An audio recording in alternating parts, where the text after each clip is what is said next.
Assalamualaikum warahmatullahi wabarakatuh. Perkenalkan, nama saya Rian Nisyaputra, NIM 2003060033 dari PTNC Program Studi Peternakan Universitas Sumatera Utara.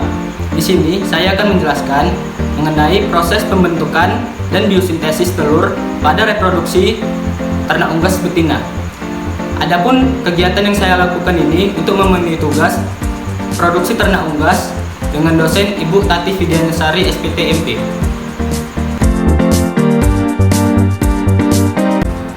Baiklah, di sini saya akan menjelaskan review anatomi ovarium dan oviduct. Pada saluran reproduksi ternak unggas betina terbagi menjadi dua. Yang pertama yaitu ada ovarium dan selanjutnya yaitu oviduct. Oviduct terbagi menjadi yang pertama yaitu ada infundibulum, magnum, isthmus, uterus, vagina, dan kloaka. Yang pertama yaitu ada ovarium. Ovarium adalah tempat terjadinya sintesis hormon steroid seksual, gametogenesis, perkembangan serta pemasakan kuning telur. Setelah itu ada infundibulum. Infundibulum memiliki panjang kira-kira 9 cm yang berfungsi menangkap yolk yang telah matang dari ovarium untuk kemudian masuk ke dalam oviduct. Dengan di infundibulum yolk memerlukan waktu sekitar 15 menit. Dengan gerak peristaltik, ovum yang berada di dalam yolk kemudian akan masuk menuju ke magnum. Selanjutnya yaitu ada magnum. Magnum memiliki panjang sekitar 33 cm, di mana magnum ini memiliki saluran yang panjang daripada yang lainnya. Di dalam magnum terjadi proses sintesis albumen kental dan encer dan sintesis galaza. Dalam proses tersebut memerlukan waktu 3 jam di dalam magnum. Selanjutnya yaitu isthmus. Isthmus memiliki panjang sekitar 10 cm.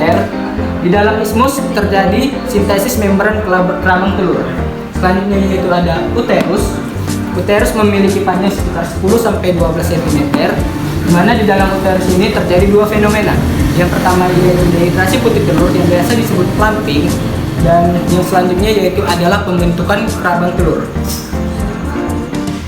Selanjutnya ada vagina. Di dalam vagina hampir tidak ada sekresi dalam pembentukan telur, kecuali pembentukan kutikula. Telur melewati vagina relatif singkat, yaitu hanya sekitar 3 menit. Setelah telur dikeluarkan, 30 menit setelah peneluran, maka akan terjadi ovulasi kembali. Selanjutnya yaitu ada kloaka. Kloaka ini adalah tempat keluarnya telur. Dalam pembentukan satu butir telur, total waktu yang dibutuhkan adalah 25-26 jam. Baiklah, di sini saya akan menjelaskan proses sintesis yolk. Bahan penyusun yolk disintesis pada liver atau hati. Komponen penyusun yolk terdiri atas asam amino, fosfor, kalsium, dan lipid. Sintesis yolk pertama kali dimulai di pituitary. Pituitary ini adalah kelenjar yang terdapat di bawah otak. Selanjutnya pituitary melepaskan hormon gonadotropins dan hormon steroid. Selanjutnya hormon steroid memerintahkan salah satu komponennya yaitu estrogen untuk melakukan sintesis protein di nukleus. Protein yang sudah disintesis kemudian dibawa menuju ke yolk granule melalui proses phytolaginin atau pembentukan sintesis komponen-komponen yolk. Pada proses tersebut terdapat dua protein. Yang pertama yaitu lipofitellin dan fosfitin. Selain protein yang disintesis, ada pun beta lipoprotein yang dibawa menuju ke yolk granule. Berikut adalah gambar dari folikel. Folikel terdiri atas beberapa bagian. Yang pertama yaitu thecal layer dan granulosa layer, dan yang terdalam yaitu ada oosit. Setelah semua proses terjadi, maka terbentuklah yolk.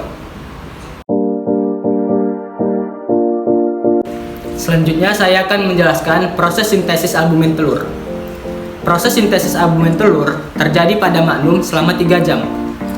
Hormon yang berperan dalam proses sintesis albumen telur adalah hormon steroid dan hormon estrogen.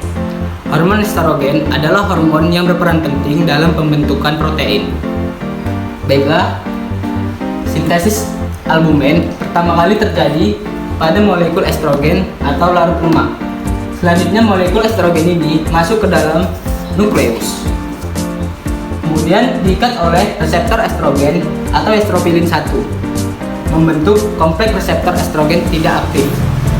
Lalu membentuk kompleks reseptor estrogen aktif atau estropilin 2 yang biasa disebut 5S. Selanjutnya 5S masuk ke dalam nukleus. Kemudian 5S berinteraksi dengan kromosom menghasilkan gen mRNA. Selanjutnya gen mRNA tersebut keluar menuju ribosom untuk dilaktasi menjadi protein yang lebih sederhana, yaitu asam amino. Setelah semua proses ini terjadi, maka terbentuklah albumin telur.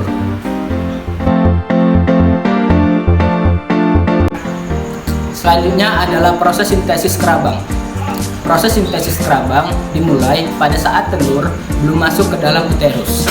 Pada saat telur masih berbentuk yolk dan masih terbungkus albumin di magnum, serta kelenjar kerabang di isthmus, waktu yang diperlukan di magnum adalah 3 jam dan waktu yang diperlukan di isthmus adalah 75 menit.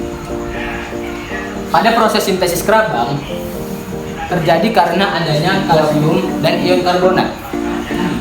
Kalsium ion karbonat ini sumber penyusunnya adalah metabolit dari mukosa sel kelenjar kerabang, yaitu CO2 dan H2O. Dengan bantuan enzim carbonic anhydrase membentuk H2CO3. Selanjutnya H2CO3 masuk ke dalam cairan dalam kelenjar kerabang, menghasilkan HCO3 karena hidrogen di sini telah dilepas. Kalsium pada plasma darah dan mukosa sel kelenjar kerabang masuk ke dalam cairan kelenjar kerabang. Kalsium di sini bergabung dengan HCO3 membentuk CaCO3 dan membentuk kerabang. Hidrogen yang telah dihasilkan kemudian masuk ke dalam mukosa sel kelenjar kerabang, di mana di dalam mukosa sel kelenjar kerabang sudah terdapat hidrogen. Kemudian kedua hidrogen bergabung dan dibawa menuju ke plasma darah menghasilkan 2H+ atau yang biasa disebut buffered by HCO3.